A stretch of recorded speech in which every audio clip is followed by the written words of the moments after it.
Larissa Chow, mantan istri Alvin Faiz, dikabarkan dekat dengan pria bernama Ikram Rosadi.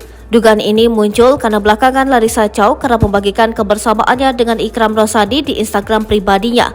Tak hanya dekat dengan Larissa Chow, Ikram Rosadi tampaknya juga sudah dekat dengan Yusuf, putra sematawayang Larissa Chow, dari pernikahannya dengan Alvin Faiz. Hal lain yang menguatkan kedekatan keduanya adalah postingan di Instagram Ikram Rosadi. Dalam unggahan tersebut, Ikram menunjukkan momen dirinya duduk di bangku penumpang, sementara Larissa Chow di belakang kemudi mobil. Asik disetirin, tulis Ikram sembari menyematkan emoji tertawa terbahak-bahak dan hormat. Ia juga memention akun Instagram Larissa Chow.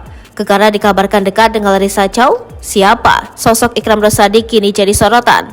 Berikut sosok Ikram Rosadi dan potret masa lalunya. Dari berbagai sumber diketahui Ikram Rosadi merupakan wakil sekretaris Ormas Pemuda Pancasila. Dalam beberapa foto yang beredar, diketahui Ikram Rosadi juga merupakan caleg DPRD wilayah Kabupaten Bandung Barat yang diusung Partai Golkar. Berikut potret Ikram Rosadi yang viral di media sosial hingga membuat namanya trending. Dalam foto pertama yang beredar, nampak potret muda Ikram Rosadi. Seperti pemuda kebanyakan, Ikram juga sering menghabiskan waktu dengan teman-temannya. Dibanding penampilannya sekarang, Ikram Rosadi terlihat sederhana dengan balutan kaos di masa lalunya. Kini pria yang sudah mulai dekat dengan putra Larissa Chow ini lebih sering tampil dengan mengenakan baju berkerah.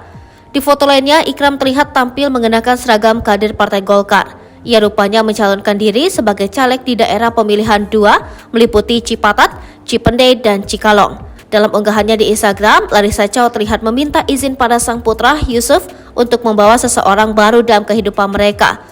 Anakku, bawa izin membawa seseorang ya, dia tidak akan mengambil kasih sayang yang tadinya penuh untukmu. Tapi sebaliknya dia akan menambahkan. Boleh, tulis Larissa di dalam caption menyertai unggahannya itu. Adapun di Instagram story-nya, Larissa mengucapkan terima kasih kepada Yusuf.